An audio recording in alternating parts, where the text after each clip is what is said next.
Perfect. These, and then I'm probably gonna erase it. Oh yeah, that's fine. I've created a code for everybody to use it if they ever want to. So I'm gonna put that up here. Fire.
Can you testing 1 2 3? Do I need to turn it on? Yeah, it's on. Can you hear it?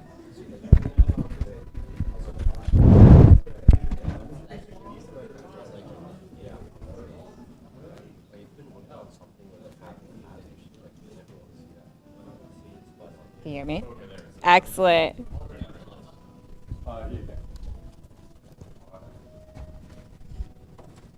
Okay. I'm gonna be back here, like monitoring, but I'll Okay. do anything else, or you set? I'm all set. You tell me when to go. Whatever you want. Okay. Hi, everybody. Thank you so much for having me. My name is Logan. I am the founder of Soxton AI, which is a full stack AI law firm for startups. And so what I'm going to be talking to you about today is I'm going to walk you through what it's like to incorporate a company and answer any questions you might have along the way. But I want this to be interactive. So like I want to help you in whatever way I can help you. And so I'll give you a little bit background about how I got introduced to Startup Shell. I think it's like a super funny story, how I started Soxton, how I raised, and then I'll take you through like incorporating and explain a few things about what you need to know whenever you're going to do that. But if you have any questions at all, I want you to ask them. I think that it's like when I was starting companies, especially when I was younger, I didn't understand the legal part of everything, and that's been my job for a while. And so I'm happy to answer those questions or happy to tell you about raising anything at all. I just want to be a resource. I put my email up here, so if at any point in the future you ever have a question or a legal question, you can just like reach out to me. And then that's a code, so you can use our platform for free for 1 month, and so you can try and get some of those questions answered or get feedback. We're like super early into this process. Shrag here is an intern and is working really hard for us, but we're like in early days of trying to make everything work. And so I might ask for some feedback. Like we're having like probably many of the same problems that you all have experienced as you've built MVPs and are trying to like troubleshoot different areas. And so I'll tell you all about that. And then I would love your feedback on the product. But this is our landing page. We're currently in stealth, and we're going to be coming out of stealth in a couple weeks. I'm doing an interview next week with the reporter, and then once that happens, we're going to have a launch video, which I can also share with you if you're interested in seeing that. And then we'll be reposting it everywhere and trying to get people to join our wait list, and then only really onboarding the folks that we're able to service the most. But to take you back, I will explain how and why I started Soxton. So I am from a small town in Kansas. I really liked the law growing up. I saw Legally Blonde and Law and Order SVU, and I watched those shows, and I was like, I want to do that. Like, I want to be like one of the lawyers on those shows. And so I started interning there when I was super young. I walked into the DA's office, and one of the secretaries there let me be her personal intern, and I hung out there. I was like a weird kid in high school. That's where I went after school, where I learned how to like do most, like all of my life events were like scattered with like various trials and attorneys that I was hanging out with. I went to Vanderbilt for undergrad, and when I was there, I got a full ride. That's the only reason I was able to go there. I did a lot of research about how the government could use law to could use technology in a legally compliant way to keep up with the times, largely focused on like large scale incidents and terrorism and things like that. I thought that I wanted to work for the government, but then I actually started working for the government after graduation, and I decided that I did not like that at all. And so I went to law school. I went to Harvard Law School, and during my first semester there, I launched a pantsuit project, which if anybody of you are ever trying to launch like a physical good or like a clothing line or some sort of CPG, I'm happy to share my experiences there. But I launched a pantsuit, and it was a machine washable pantsuit. But through that, I started taking classes at the business schools in Boston. And I also started joining startup clubs and get something that you were ahead of me. Like I was in law school joining these clubs, but that's where I like knew that I wanted to be in the startup world. It is so fun to create something from nothing and then to be able to see it out in the world. And I scaled that to 100K plus in revenue.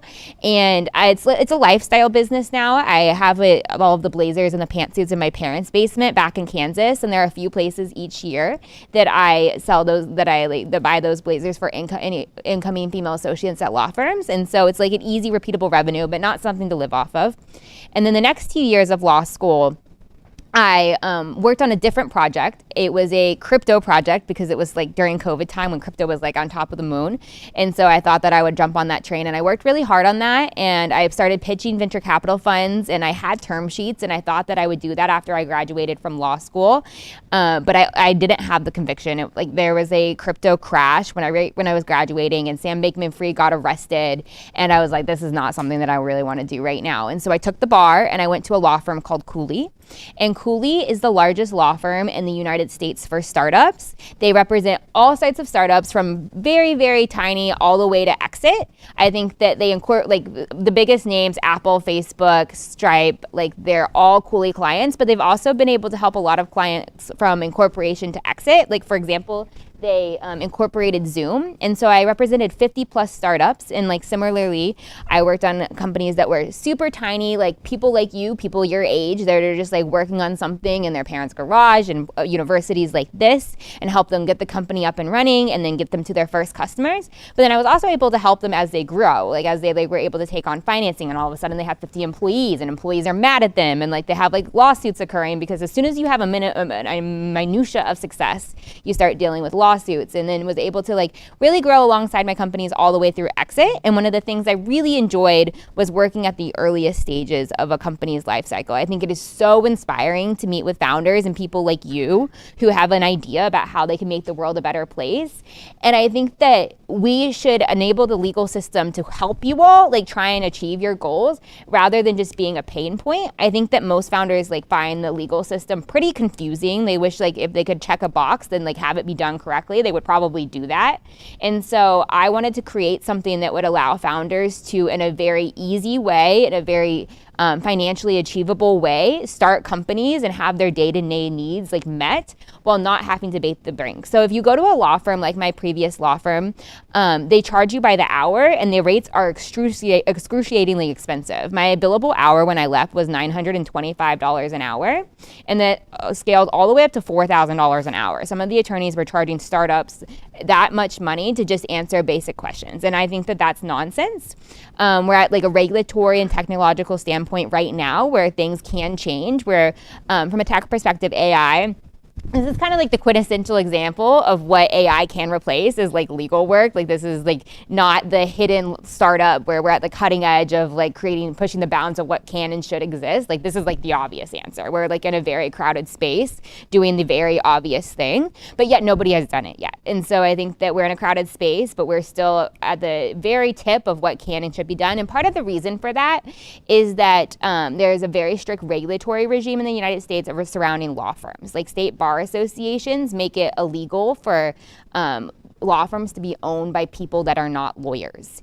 And we are kind of pushing those boundaries and operating in a gray area of what is legal. And so we have one of the people advising us is a man named Bradley Tusk. And whenever Uber managed to spread throughout the United States, whenever there were taxi lobbyings, he helped them manage that lobbying schedule. And so we have that same guy helping us here.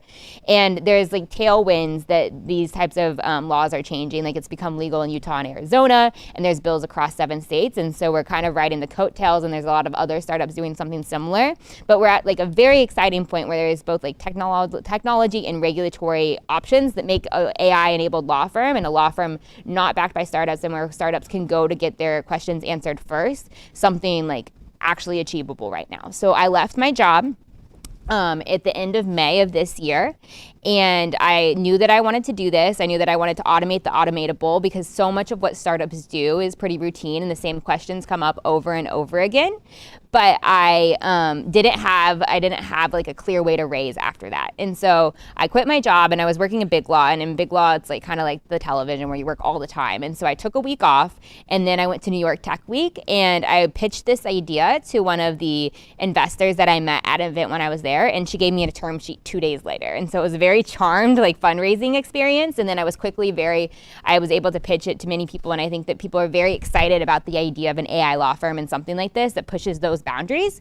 And so I was oversubscribed, like 6x oversubscribed within 2 weeks. And so I had all of these investors like wanting to invest, and I raised without a pitch deck. I raised without employees. I raised with an idea. And so it was a very unique experience. And then after that, I was able to find a couple folks to join me in this process, and including Chirag here, and we are on our way to building out the MVP. We have about 200 people using us right now for various things, but I think our biggest struggle is that we wanted to test to make sure that people would use something like this, and they do, but we're having problems like getting them to go onto the platform. So the way that we initially tested is we didn't want to code anything, and we wanted to get signaled that people would use us for these types of services. And so we interview everybody that we speak to before we let them onto the platform, and we ask them their legal needs, and then we help them. And we're finding that people are reverting to email, like the traditional way that people consume legal services. And so they're emailing me and emailing other folks on my team rather than using the platform. And so I'm going to show you the platform in a little bit, but I would love for your suggestions. And Chirag has been like excellent in like he's working on creating like a chat tool right now and ways to make the dashboard easier to use. But as you go through it, I'd love your suggestions, because you are potential clients, like first time founders building something that don't have any background in legal affairs. Like if you have ideas for how we can make this better, I would so welcome it. But I'm going to like tell you all about like all of my problems and everything else I'm experiencing on the way, because I want your help. I think it's a funny story how I got connected with you all. I was looking to hire more employees, and I have a bot that is logged into my LinkedIn that emails or messages like YC founders and other founders. And I messaged an alum of Startup Shell, and he was like, oh, I'll meet with you. And then so I met with him, and he was like, your waitlist page it was something different, but he was like, your waitlist page is like deplorable, and I'm not leaving my job, but you should talk to like the people at Startup Shell. And Anjali was like in the room, and so he like called her over, and then that's how I like met with her. And I was like, I think this is like the most phenomenal program. I think it's so cool that you all spend your days like working in here together and are really trying to like make a difference in the world. And so like seriously so happy to be a resource. But I'll pause there and answer any questions, and then if not, we'll move on to the platform and I can walk you through what it's like to incorporate a company. No questions so far? Okay. So we go to the Soxton dashboard, and this is something that we created because we initially created the dashboard that was just, we'll get to it in a second, that is like super confusing. One of the things that I've learned in my experiences is like you're building something that is not like super consumer facing, super like an enjoyable task for people. They don't want to spend time learning what it is you're providing. So like in my pantsuit company, people like to spend time on my website. They want to learn about it. Similarly, whenever I was making something in the past, it was like an NFT project, which was like artwork and was like really engaging. People were happy to figure out what was going on. But whenever you're dealing with something like legal, and I think it's like pretty similar in finance and a lot of other enterprise companies, like people don't want to spend time learning your platform. Like they are already frustrated that they are having to deal with the legal aspects of their business. They would much rather be like, for example, like we have a company that I was working with today that is doing like dentist tooling, like it's like AI like tooling for dentists to like follow up with patients and allow patients to answer questions. They don't want to be thinking about like HIPAA requirements. Like it's like a pain in their butt that they have to be thinking about it. And like they will email me being like, can you please just like email me this rather than like making me log into the platform. And so that's something that we're having to actively solve. Right now, it's okay that they're doing that, and that's like a data point for us to like understand like that they want to like be able to call things via email, and we need to make the platform way more intuitive. But that's like not something that's going to be able to scale in the long term, and so we're actively trying to fix it. So this was one of our first solutions, is that like when you first log in, you're able to be brought to this page where you're able to like select and have a more guided experience. And so you're not just like brought to a dashboard where you have to learn everything for your company. But what we're going to do today, well, I'll take you to the dashboard first so you can see how confusing it is. But this is another thing that I highly recommend that you do whenever you're starting a company is like make sure that you have market signal before you go off and actually code something. So you can spend a lot of time creating a solution for a problem that doesn't really exist. And I think that one of the things that like really in startup and I've learned throughout my business school years is that if you like can manually do something first or manually get a signal that people actually would pay money for that and want that tool, then code and automate it later. And so that's something that we're doing quite a bit at Soxen. Like if you were to like go here, like replace an existing contract, like this will send it to me. And then like for the common like requests for revisions of contracts or the common contracts that people want, we code them after we get like an idea that people are there. Like so like the number one thing that people have come to Soxen for is advisor agreements. And so when people start companies, they will often bring on advisors to help them grow, help them show that they're like a legitimate company. And people were reaching out to us wanting to, one, get the advisor agreement, but then also understand what was market about that advisor agreement, how many shares they should actually give to the advisor, how to grant them, and things like that. And so that's something that like our team is working like really hard on this week and next week, is to fully build out that process. And so people can be like, it can be automated every step of the way, but the friction points when people are reaching out to me, we're able to solve and catch in that program, and then also suggest more things they need to do afterwards, after they've like finish this agreement, wanting to make sure that they're formally issued, and then making sure that they're returning back to Soxen. But those are like kind of the main things for right now. What's getting a lot of attention or what people are using Soxen for is these like low-hanging agreements, like contractor agreements, LOIs, advisor agreements that startups need pretty regularly, but they often don't know where to go, and they don't know what is market or what should be included. But now let's get started with the solo incorporation. And before I get started, I'll pause and see if you have any questions. I'll explain like when you should incorporate, like when's a good time. How many of you in here are working on startups, like something that you're starting? Oh my gosh, everyone. Okay, I would love to hear a few things. Like how many of you in here have incorporated? Awesome. And then when did you incorporate and how? Yeah. The Maryland website? Yeah, you can do that. Did you incorporate as a Maryland's corporation or as an LLC? Yeah, very cool. And then what about you? Like I incorporated it back in my like home country, India, and like my co-founder has his own lawyers. Yeah, India actually has like really specific rules about like not letting American lawyers practice there. And so like it's like one of the places, like most other countries, we're able to help like people like incorporate here and get going, but not India. India's like super, super strict about that. But so like when should you incorporate? The reason to incorporate is to give yourself protection whenever you are starting to take on investment or you are getting customers. So think of like the entity as a separate person from yourself. So if I am starting a company, let's say, what company should I start? Any ideas? Like new shoes. I'm starting a shoe company. And I'm starting this shoe company and I don't have any entity doing it. I'm just like creating these shoes myself. I'm selling these shoes to everybody and there's no entity that exists for it. I go out to the market, I sell somebody my shoes, for whatever reason they're poisoned. Like the supplier that I work with like has put poison in the shoes, and that person somebody wore my shoes, they went for a run in them and now they're hurt, they're in the hospital. If they're going to sue me, they're going to sue me personally, and they're going to sue all of the like everything that I own, like my house, my savings, all of that is at risk for that company because there's not an entity to exist. If I create a corporation or I create an LLC, then suddenly the liability is shifted to the entity. And so whenever you're starting to do things that could result in a lawsuit or could result in any sort of liability with what you're creating, that's a really good time to start thinking about an incorporation or an LLC.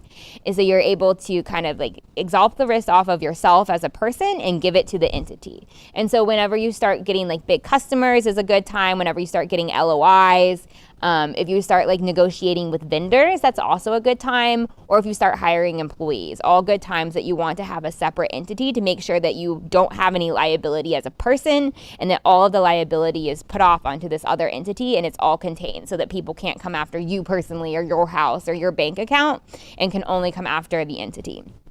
And then there's two main things that people can create entities for whenever they're starting a business. The first is an LLC, a limited liability corporation, and then the second is a Delaware C Corp. And then this isn't for people outside of America. I don't know law in India.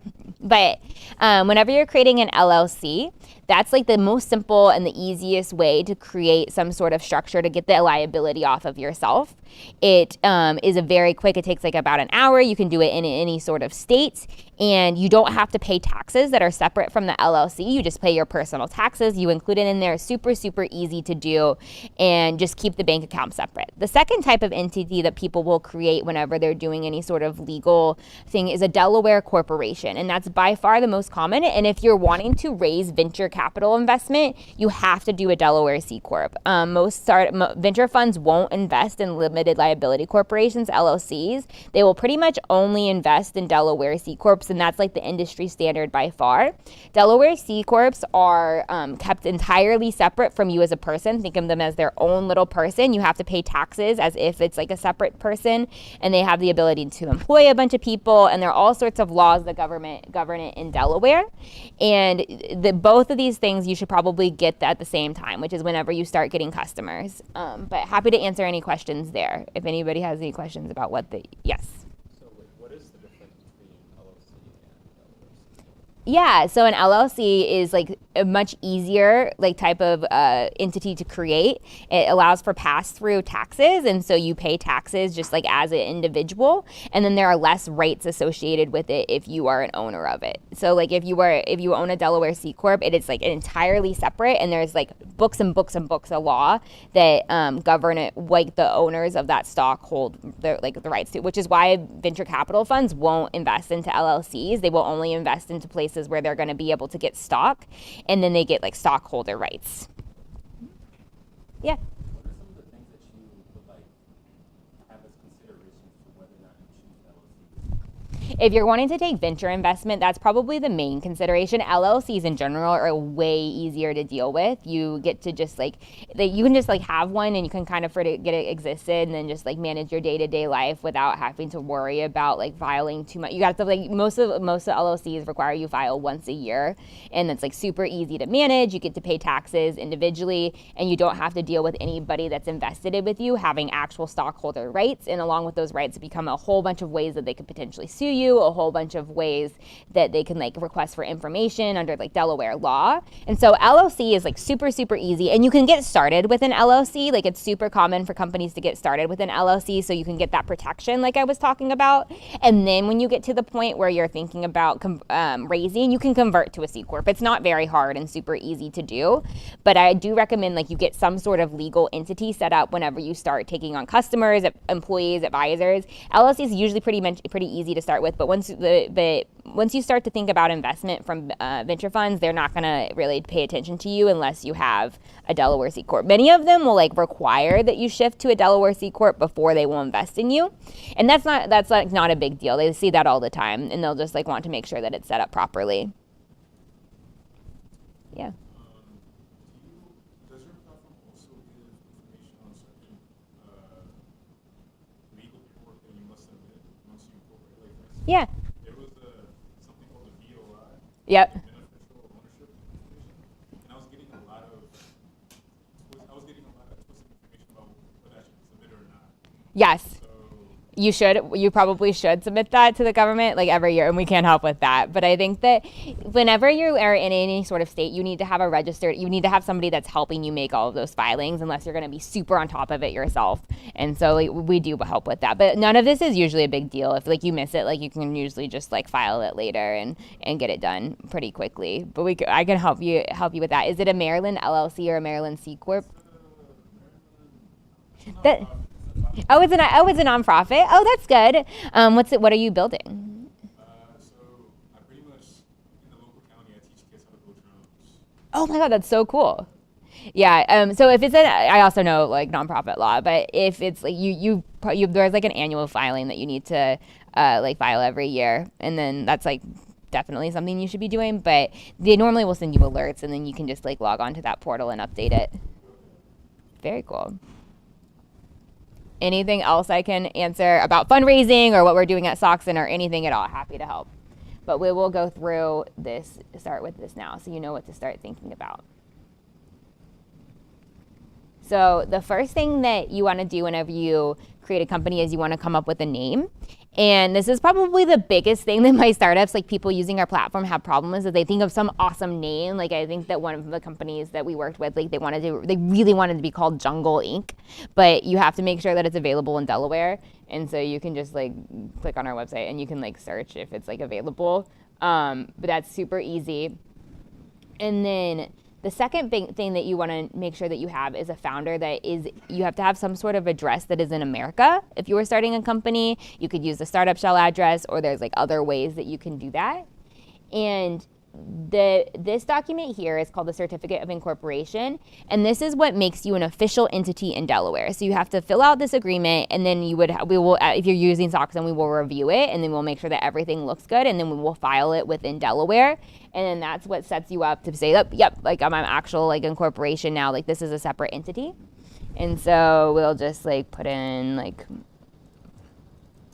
this is my address, and then one of the other things that you have to do is you have to assign IP to the entity. And this is one of the things that gets founders in the most amount of trouble, is that they have to, whenever you create this separate entity, like I was discussing, it's often a big cause of concern of who owns the IP. So you create an app, you code it, you work really, really hard on it, you and your co-founders, and then one of your co-founders decides to leave. Who owns the IP for that app?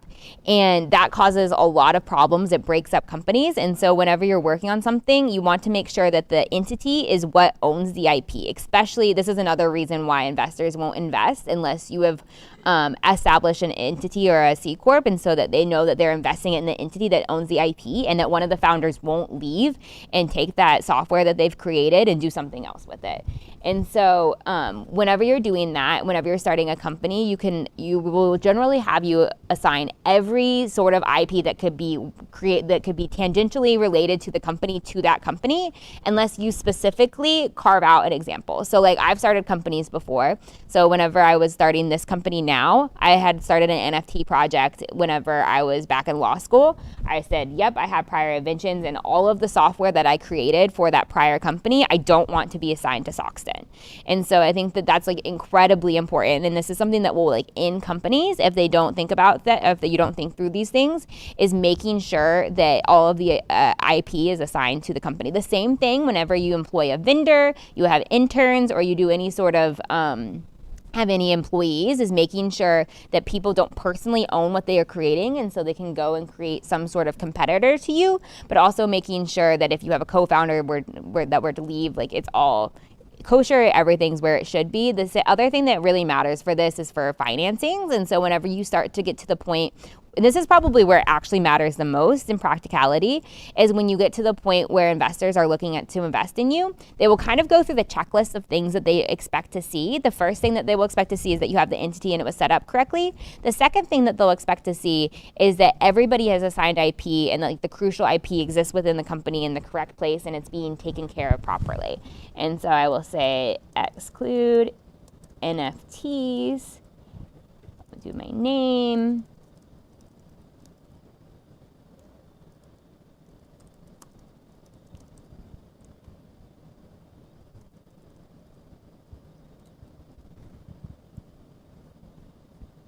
do. And then I will walk you through some of the agreements. But any questions so far? Yeah, actually. Yeah. What about prior inventions that you don't want to be associated with? What type of it is if you've worked for if you've like created any so if you're like if patents like software that you've created from something else, any like works you've created. So where this happens a lot is if you've like founded something before, you usually want that to make sure that's excluded. So like the if you were to like have an issue with that, it wouldn't be included in the IP assignment. Patents, research, sometimes people have done like research projects, so that's like a big thing at universities. If you've worked in different labs and you've contributed to research in like various places, you don't want that to occur. But yeah, those are kind of the main things. Or if you've worked on like side hustles and like you don't want your co-founders to be able to see that, that's like another big thing. And so we'll walk through a few of these items. So the first thing that exists whenever you do this, and the most important, is the certificate of incorporation. And so this is publicly available in Delaware. Whenever you're finished with the project, this will be filed within Delaware, and anybody can search it up. And so it will have the name, it will have the total number of stock that you are creating. And so in general, you like create 10 million shares of stock, and then you issue them to yourself, and then you leave a small amount to issue to your employees, and it will have how much you bought the stock at whenever it was initially created. And then it will kind of just like create the overall rules for how the company is governed and who the main people are. And so this is like the main thing that has to be created and then filed within Delaware. And you have to have a company within Delaware file it for you. Like you as an individual can't go to Delaware. Yeah. I was going to mention that. So would we have to find like a resident agent? Yeah. You have to have a registered agent that's within Delaware. We like negotiate. So like that was like a problem whenever I was first starting out. I was like, should I like move to Delaware? But we were able to negotiate we found an RA, and they like got us some great rates because I had worked with them previously. And so we used them, and they set up an account for us. And so then we're able to automate things. And so whenever folks like use us, like we are able to just like send it across to them, and then they'll file it. But yeah, you have to have a registered agent there. That's like one of the things that Delaware requires. And they also help you pay taxes and receive mail throughout the whole process. And then the second thing is whenever you are a founder, you purchase stock. And so rather than like you just owning the entire entity, you have to purchase stock to become a stockholder in the entity. And this is pretty common. This is something you will also see if you become an employee of a startup. And so we can talk through how this works. So in this setting, I purchased 9 million shares. So in this document, we saw that we created a corporation with 10 million shares of stock, and I'm going to purchase 9 millions of them. And that's pretty common for founders to take 90% of what the company stock exists to start off with. That changes. Like, so whenever investors invest, they will take more of it. But to start off, it's pretty common for 90% to be owned by the founders. And then you leave 10% of the rest of the remaining stock to be owned by employees that you grant via options. So I purchased 99 million shares of the stock.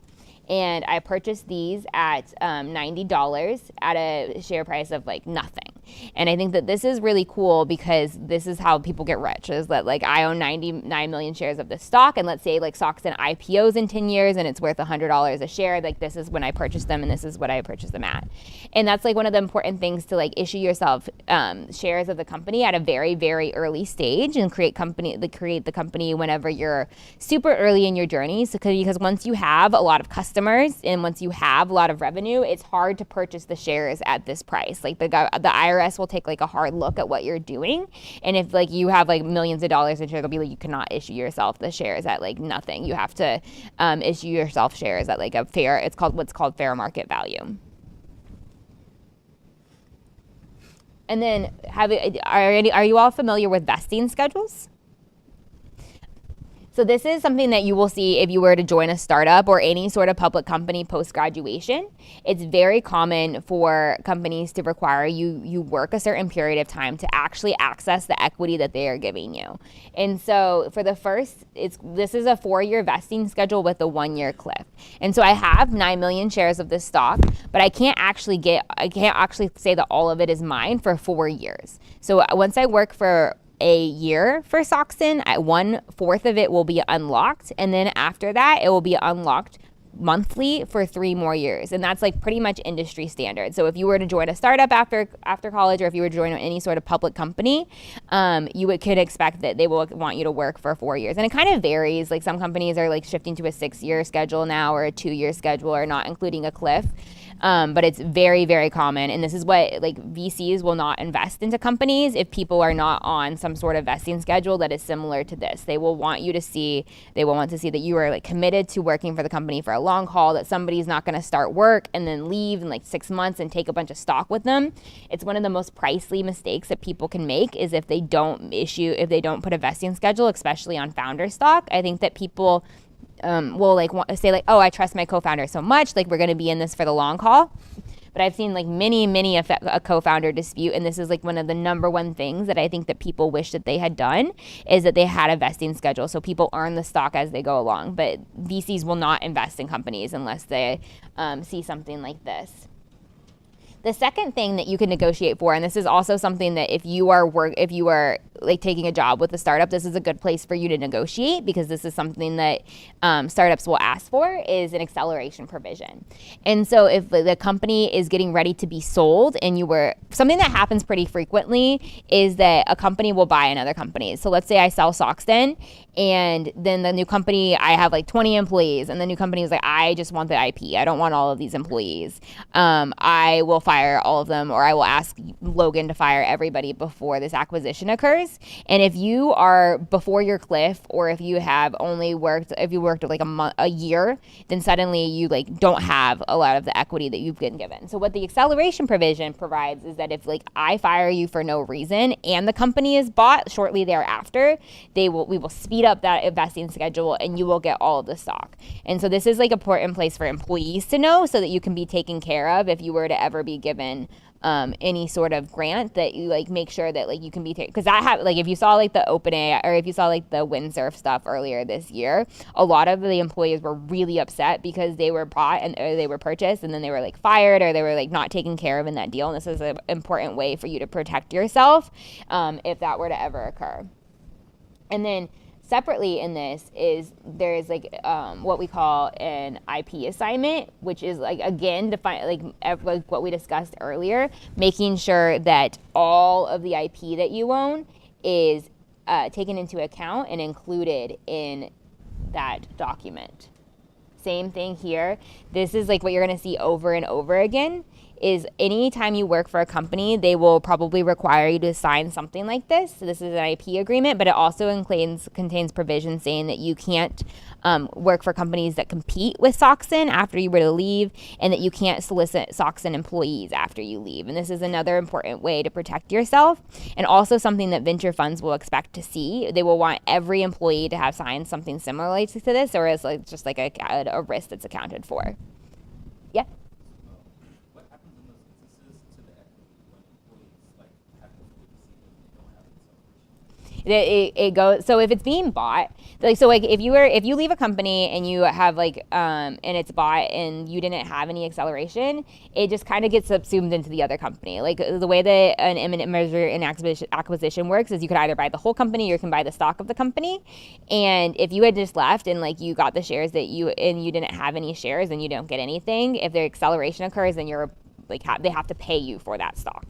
And so that's like why it's a really important provision to be aware of whenever, and like it's probably the number one negotiated provision whenever starting a company or bringing on an employee, is making sure that you have those clauses, because that is very, it's when you're going to a startup, like you want to make sure that you pick the winner. Like it's obviously like not every company ends up in acquisition or an IPO, but companies that end up in acquisition, like that's not uncommon, that you like will leave and then like be bought by another company.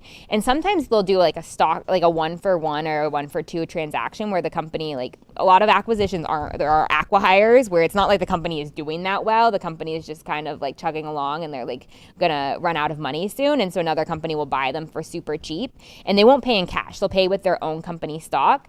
And so then they'll like want to give stock to the employees coming on, but they don't want to give them to everybody. So they'll fire a bunch of people to avoid that. And so you want to make sure that you have really strong acceleration clauses for whenever you are an employee. And you also want to make sure the employer is being fair to you. What's pretty common is double trigger acceleration. And so like there's what's called this is like very nuanced, but there's single trigger new acceleration where it's like, oh, you're fired. Like this, like executives will oftentimes demand that. Like that's what's called like a buyout clause. Like, oh, like I'm not going to go leave my job to be CEO of this big company for nothing. If you fire me within 2 years, then 50%, or like if you fire me within 3 months, 50% of my shares will accelerate. That's pretty common for big time people to be able to negotiate something like that. Yeah, like that's like all of these bespoke provisions, and that's like really common, and like that's why VCs won't like it. VCs like are pretty much only okay with double trigger acceleration, which is that you have to be fired and there has to be an acquisition or an IPO within 12 months of that. But if like your founders will try and do all sorts of things where it's like if they get fired, they'll get all of their shares, and VCs will usually like put a stop to that really, really quick. When I was at Cooley, I worked on I represented a bunch of different VC funds, and so I helped them with their like manage their investments into various companies. And that and like vesting or and like I would take, so I'd be sent a whole bunch of company documents and I would look at everything and I would see what VCs would care about, and I will like create like an issues list for the company or for the VC, and then they would be like, okay, like what do we want to make them fix before we make this investment? The first thing is always IP. If like founders or any employees have not assigned IP to the company, they will like not invest because until that's fixed. They want to make sure that they're investing in the entity that holds the IP and that nobody's going to go rogue and start a competitor. And then the second thing that they're going to care about is like provisions like that. Like they want to be able to like know that if like a founder will leave, it won't mess up the entire cap table. But you're right. Like that's like what Adam Newman did, is he had all sorts of these crazy provisions in there.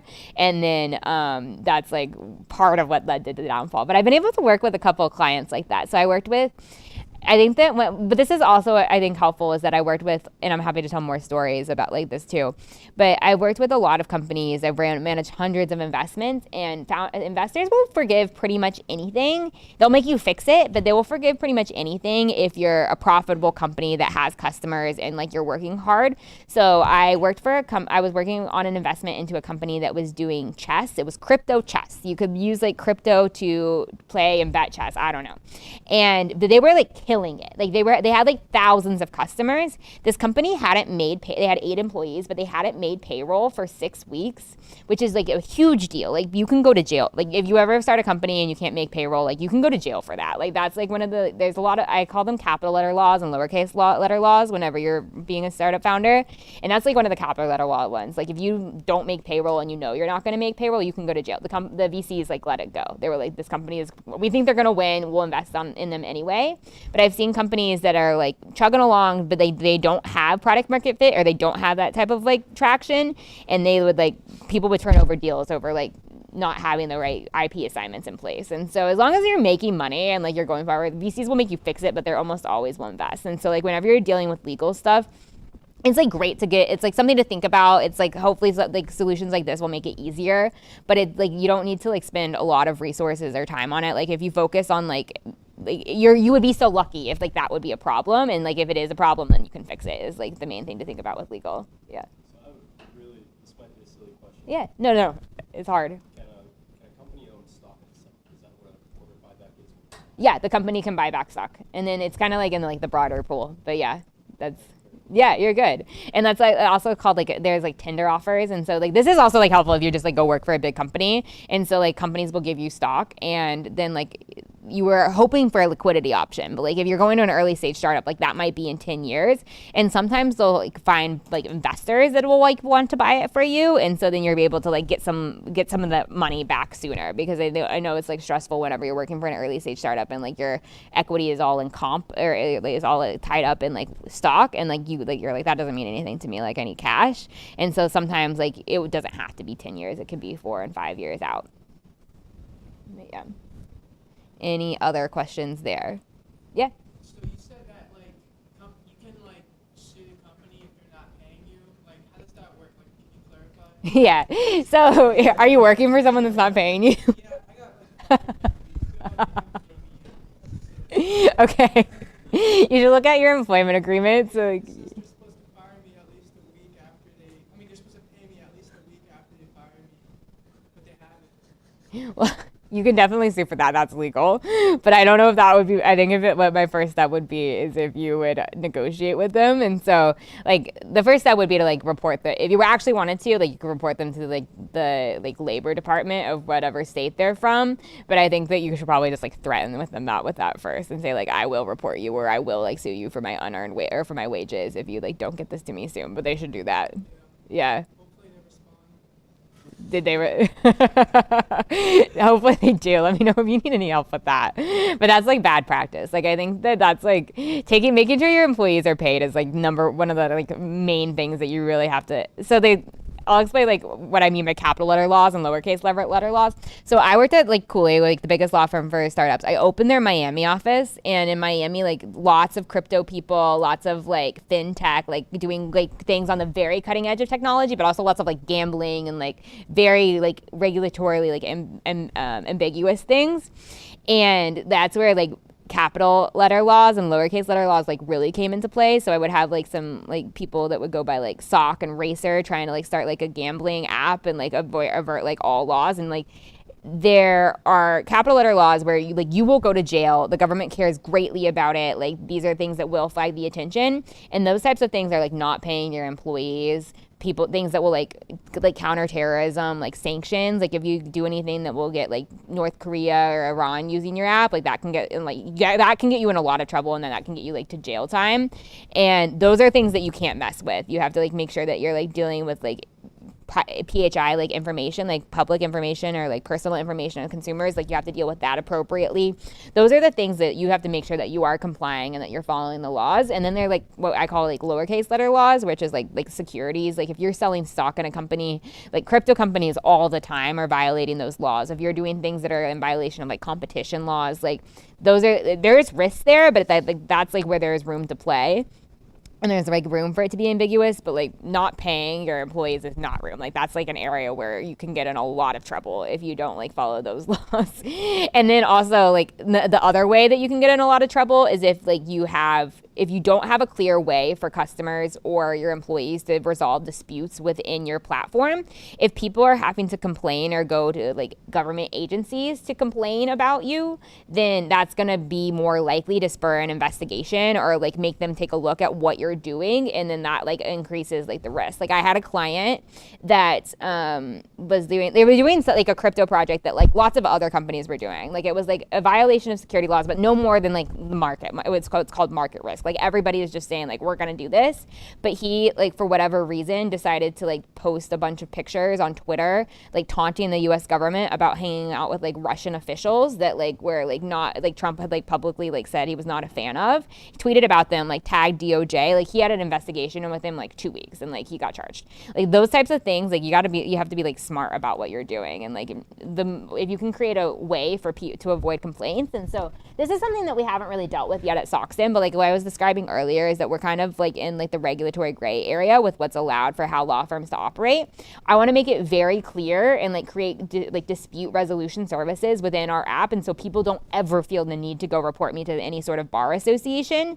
And like that's like a really good way to avoid any sort of issue. But like what you were describing, like they need to resolve that with you so you don't go create like a headache for them at like a state level.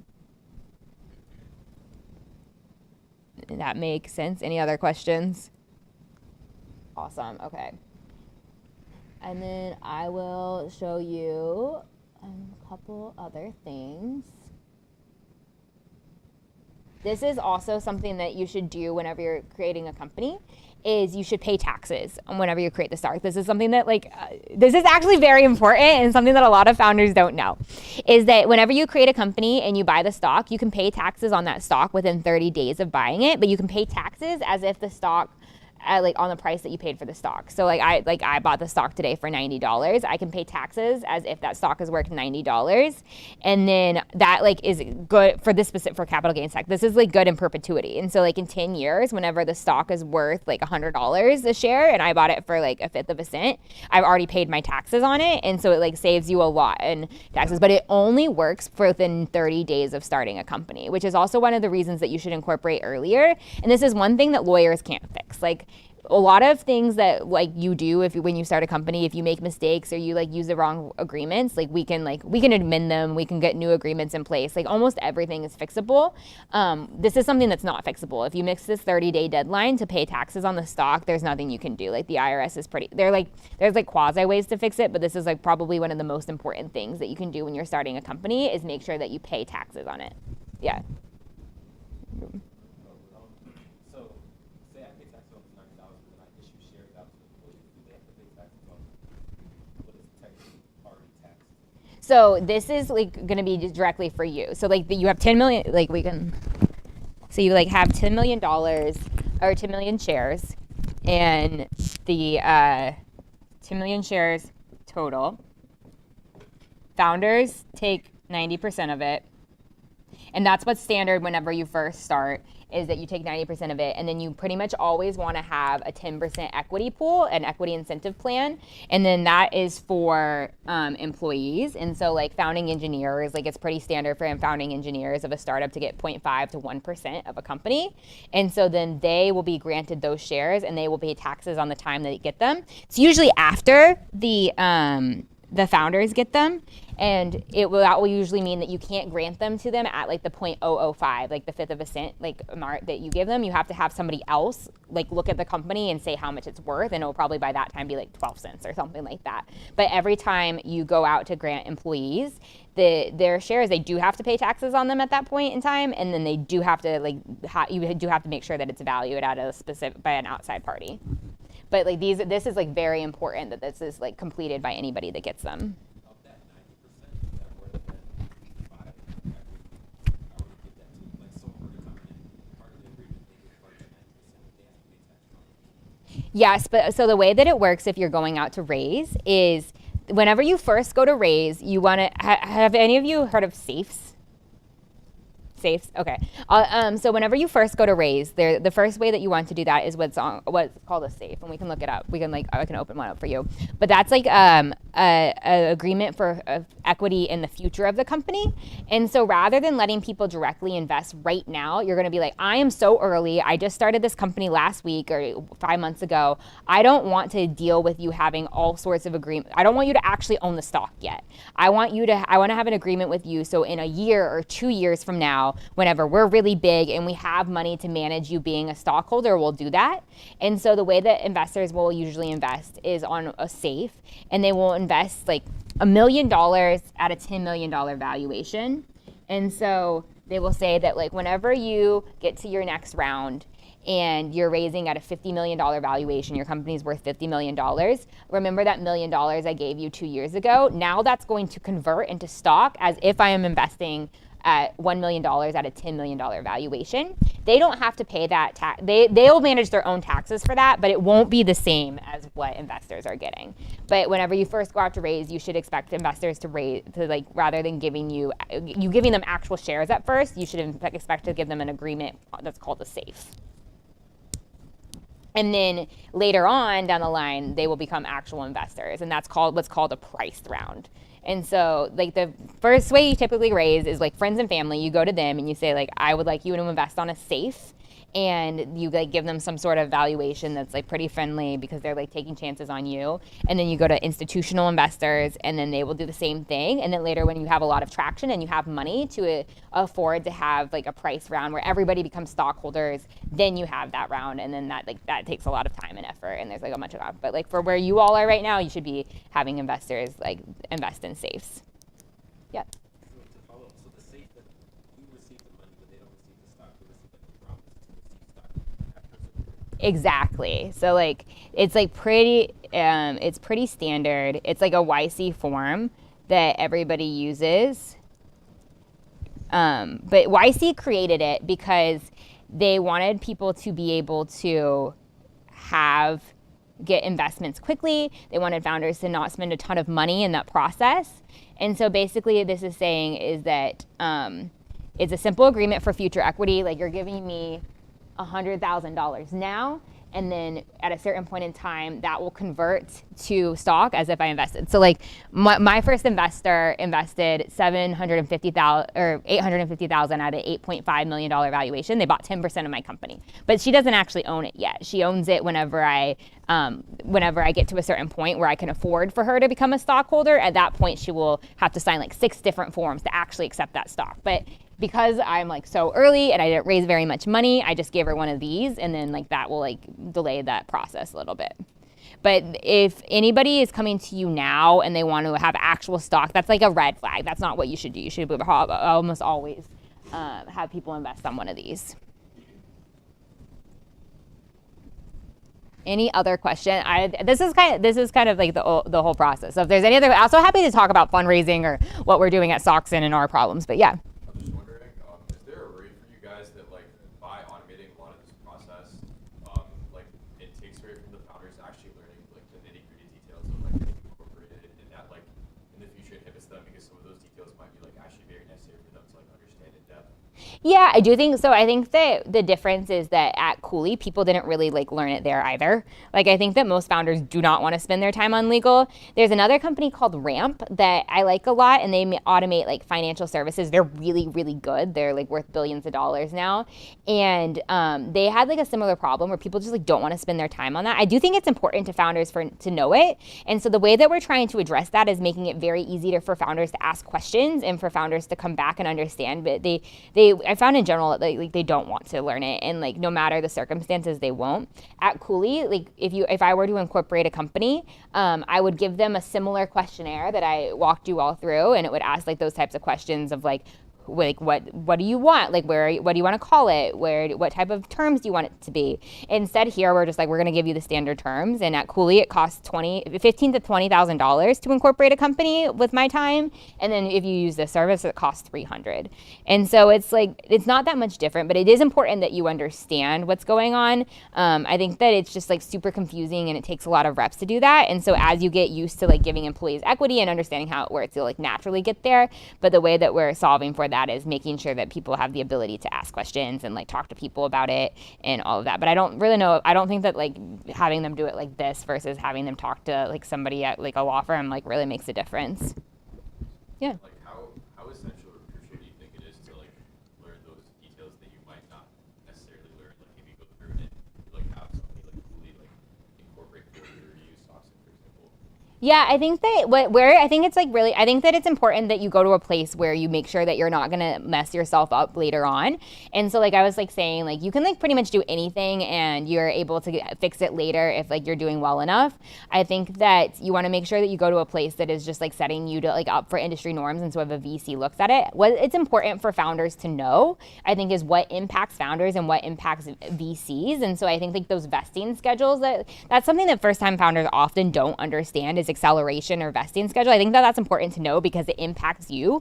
And so if you're like, oh, like I'm going to go to Microsoft in a year, like sometimes founders will expect to like get all of their shares. I also think it's like really helpful to understand what's going on whenever you're working and negotiating with employees. Employees like especially if employees are like really seasoned, they'll have like a lot of expectations about that. So I think it's important to understand the difference between options and shares, and also understand all the terms there. And a lot of times it like takes a couple reps for people to like fully get it. Like you learn by doing. And I think it's also it's unlikely that founders are going to spend a lot of time understanding all of the nuances of what they're negotiating. Like whenever you take on investment and people actually become stockholders, that's like 7 like really long contracts. And I don't think I've met a founder that has read through every single one. I had to because I was the lawyer, but I think it's really important that founders know what their dilution is and like how much like the investors are owning and what sort of rights that they are giving the investors in that process, like what the investors will be able to do, what they will be able to block, those types of things. But I think that just making sure, I think more than anything, making sure that you're setting this up in a way that's not going to hurt yourself later on is by far the most important thing. the things that aren't really fixable are like the taxes, like that 83B thing I was describing. And then if you take an investment from somebody, it's really hard to get them off of your cap table. And then they have all sorts of rights that are associated with that. So if you get an annoying investor or annoying angel investor, like it's very difficult to make them go away. And so it's worth spending a lot of time early on to make sure that you like the people that are going to be around you and working with you. And it's it's a big like common problem is that VCs will get, or companies will get angel investors that are very annoying, and they've invested a small amount of money compared to everybody else, but they will hold up deals because they want to ask questions, or they will pepper companies with questions. And so you want to make sure that you're like getting the right people that aren't going to be doing that to you. Yeah. Yeah. So you want to make sure that you understand how much you own in the company, and you want to make sure that every time you give a grant to an employee or to an investor, you're understanding that. What's pretty common, like I guess in terms of just like market metrics, is that you start off like with kind of like this setup, and then you leave your pre-seed round whenever you raise on safes owning 80% of it still, 80 to 85% of it still. So you sell 15% at probably a pretty low valuation to get there, and then 10 to 15% each subsequent round. Does that come out of that bottom percentage? Does that come out of yours? It comes out, it will dilute both people. And then the company, so like the way that it works is like this 10 million shares will be amended. And so you will like just increase the total number of shares, but the number of shares that you own as a founder won't increase. And so then like that will stay the same. And so then you'll see your like ownership dwindle, but then you will increase this amount. And so the denominator in this will like get bigger, but then like what you own as an employee really won't. And so you'll have to give like top up grants to your employees to make sure that they stay motivated and things like that. Yeah.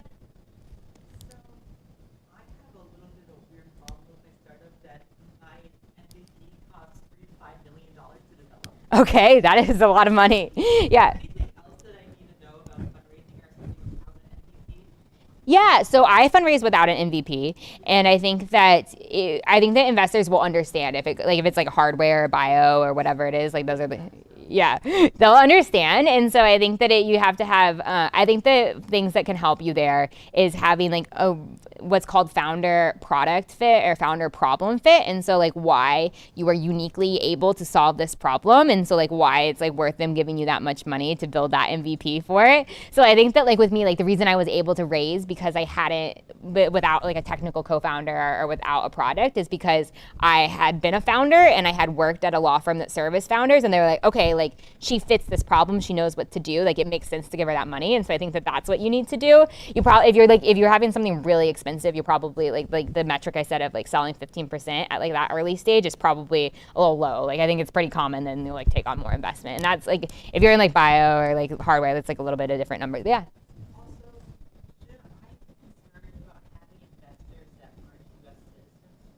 Yes, there are some laws about that. I think that.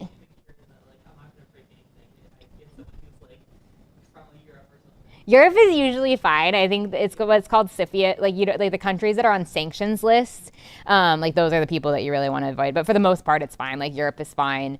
It's also like lower risk to do that whenever you're just starting out. But like the government will pay attention if you start like taking money from like certain places in Russia and Iraq and like Iran. Like if you cross it against the sanctions list, it's usually okay. And on safes, like it's also less of a big deal because the government, whenever they're looking at that analysis, if it's a sanctioned company, they will not let that happen. But if it's like looking at a company that's like in the middle gray or that gray area, they will look at how much control that they have over your company. And with safes, they don't really have any control. And so that like goes in your favor, but it'll create problems later on. But that's like, if you're like talking to folks that you're like questionable about, you should talk to like a lawyer about that, because that can get tricky pretty quickly. Yeah. Yeah. Like I'm sure a part of your market goes to just like foundation models for legal advice and getting all the information from. So what are you doing to like? Yeah. We actually aren't doing any foundation model trainings yet. Like we just like Frog was working on like a ChatGPT wrapper. We're more so focused on like a product focused solution first. I think that if you look at legal tech right now, it's like super crowded, like investments at an all-time high, but it like where most of the legal spend is going is contract analysis or like work, like research for litigation, which is a different type of legal expense. And so we're more so focused on getting you to the right place and getting your governance on the rails. Eventually we want to get there, like we want to do that type of work, but we're going to let other people build that tech first, and then that will become a feature. I think that a new place that is like open for automation that hasn't really existed before is in these full stack vertical AI fields. I think that previously like investors really wanted to see you hyper focus and make a specific product a lot better, but since AI is coming into existence, like companies are liking you to see you build like the Standard Oil approach. Like you build the drills, you build like you like function, you like sell the oil, like every step in between you do. We're more so taking that approach that we like want to service this entire industry.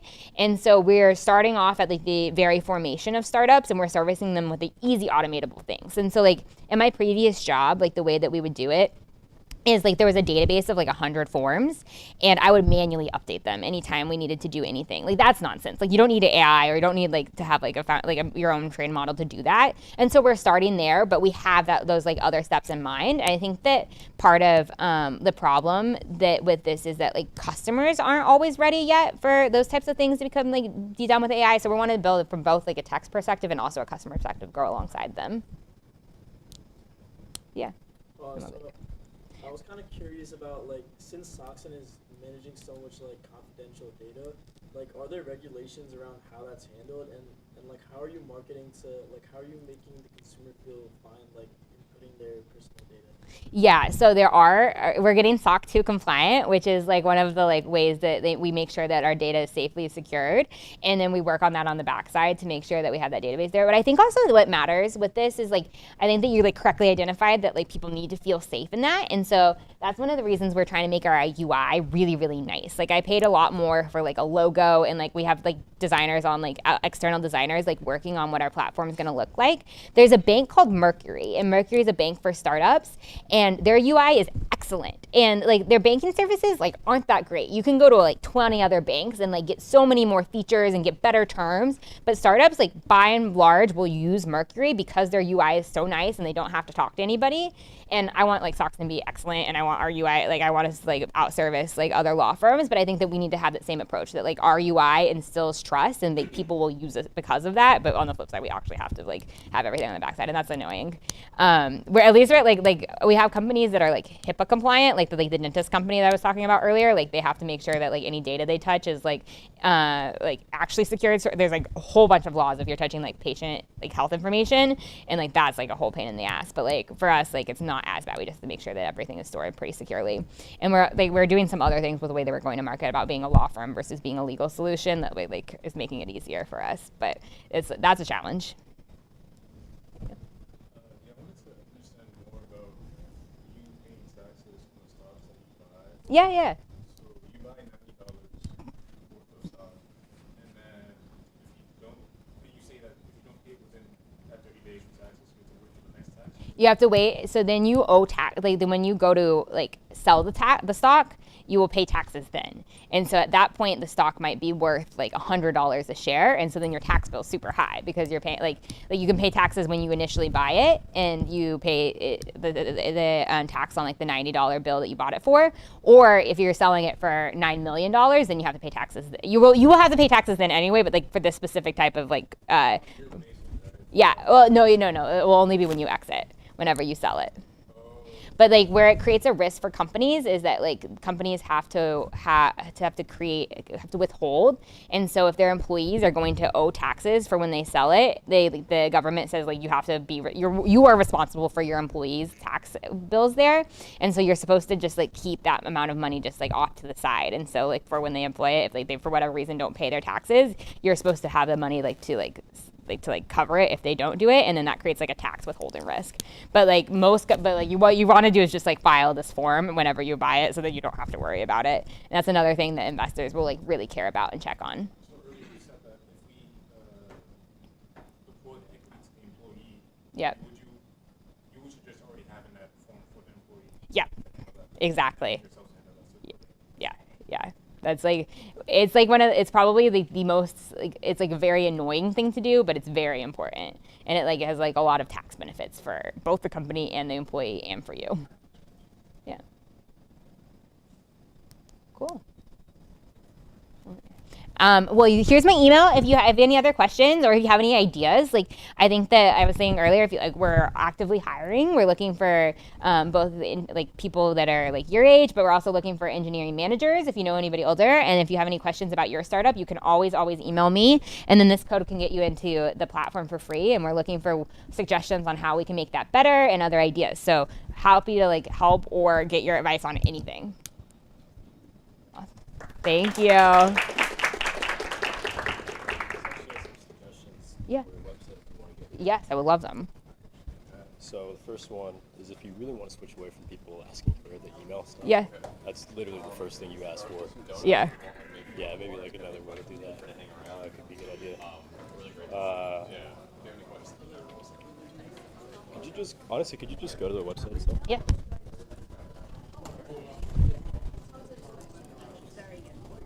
Another thing that I saw that was a fire on the. Oh, thank you. Are you good hanging around? Oh yeah, of course. On the not the dashboard itself, but even before that, you had like this page you went to right after it was like the first. Yes. Yeah, this right here. So go through like any of those, and then maybe like here. Yeah. Because people don't like general stuff; they like really specific stuff. So just an idea, but having things go through kind of like the side, scrolling through examples of when you. Oh, I like that idea. Yeah, like, so because they also might not know what they need to do, and so like it's like I need to like issue equity. I like yeah. And like people are smart too, so they'll connect the dots after seeing like 2 or 3 examples. But getting the examples from there is a good idea. That's a really good idea. And then. Yeah, just add some questions too about how like what you're considering here, because a lot of this stuff, this is just it's confusing basically. For new companies, I know that contractors, specifically home improvement contractors, because that's what my dad does. He has to incorporate to be a contractor, and that's like $1,300 process. Yeah. Go through some company. I'm just wondering, like, this is for Delaware specifically, but if you guys are considering in the future going on that forward. Yeah, we for sure are. Yeah, that would be awesome. Yeah, adding more things. Just spitballing here. Yeah, no, I think this is a really good idea. Like, I think that this is like our biggest problem is that people just email me all the time rather. But I like these suggestions. I think that you're right. Next one, go on to literally any one of those. Okay. All right. Never mind. Actually, go to the dashboard. I'm shocked. I'm very nitpicky. So No. I like that. I think that's awful. But if you go to the Solar Incorporation one. Yeah. Oops. And then you go to actually start it here. One thing that, I don't see any help icons here to like actually do these things at all. And, I agree with you. Higher inventions to me is like particularly. It doesn't make sense. Yep. I asked about it, but yeah. That's a good point. That's awesome. All of the information that you were saying, like out loud, should just be readily available. Agree. In a simple and like more deterministically like legal manner. Because like, how is this going to influence the contract? Is like a question that I'm asking myself when I get through this. That's so helpful. You're so right. Oh, another thing, just as an option for you guys to offer. Yeah. When stock